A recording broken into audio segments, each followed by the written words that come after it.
അതൊരു വീഡിയോക്ക് വേണ്ടി പറയണതല്ല, വെറുതെ പറയണതുമല്ല. അവരെ ആ സർവീസ് നല്ല രീതിയിൽ മറ്റുള്ളവർക്ക് ഒരു ബുദ്ധിമുട്ടില്ലാത്ത രീതിയിൽ സാധനം എത്തിച്ചെന്ന് അതിൻ്റെ എല്ലാ വർക്കേഴ്സിനും വിട്ടെന്ന് നല്ല ക്ലിയർ ആയിട്ട് അത് വിരിച്ചെന്നിട്ട്.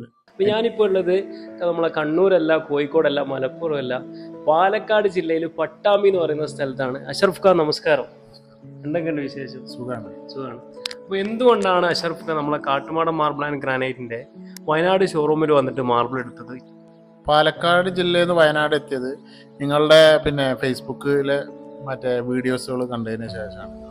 ടൈൽസ് ആവുമ്പോൾ എപ്പോഴും കുട്ടികൾ വഴുക്കി വീണിട്ടും അതൊരു ബുദ്ധിമുട്ടാണ്. ഉരച്ചിൽ വല്ലാതെ വരും. അത് അവര് കൃത്യമായിട്ട് നമുക്ക് ഓരോ ഷീറ്റുകളും കാണിച്ചു തന്ന് അത് നമുക്ക് നമ്മളോട് ഇഞ്ഞത് എടുത്തോ എന്ന് പറഞ്ഞ് നിർബന്ധിക്കല്ല. നിങ്ങൾക്ക് ഏത് വേണമെങ്കിലും എടുക്കാം. നമുക്ക് ഒരു സാധാരണക്കാരന് അവന്റെ മറ്റേ ബഡ്ജറ്റിൽ ഒതുങ്ങുന്ന രീതിയിലുള്ള റേറ്റുള്ളൂ അവിടെ മാർബിളിന്.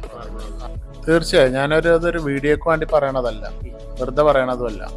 അവരെ ആ സർവീസ് നല്ല രീതിയിൽ മറ്റുള്ളവർക്ക് ഒരു ബുദ്ധിമുട്ടില്ലാത്ത രീതിയിൽ സാധനം എത്തിച്ചെന്ന് അതിൻ്റെ എല്ലാ വർക്കേഴ്സിനും വിട്ടെന്ന് നല്ല ക്ലിയർ ആയിട്ട് അത് വിരിച്ചെന്നിട്ട് ഇവരാണ് കാട്ടുമാടത്തിൻ്റെ ആ ഒരു ടീം വർക്ക് ഭയങ്കര തന്നെയാണ്.